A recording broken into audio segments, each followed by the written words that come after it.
The Middleton Police have a confirmed child abduction that occurred at 1320 Finley Boulevard in Middleton at 7:35 a.m. Rated A. Waters is a male, black, 8-month-old, 23 inches tall and 15 pounds. He is wearing a plaid Onesi pajama with a white skull cap and black fleece sweater. He was in the car seat in the rear of the car when an unidentified male, black, was observed driving off in the vehicle. The vehicle was last seen northbound on Lincoln Avenue from 1327 Came out of nowhere. Bolton, Illinois.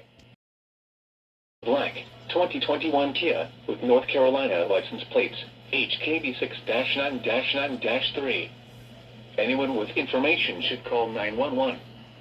This concludes this Amber Alert issued by the Illinois State Police. What the hell?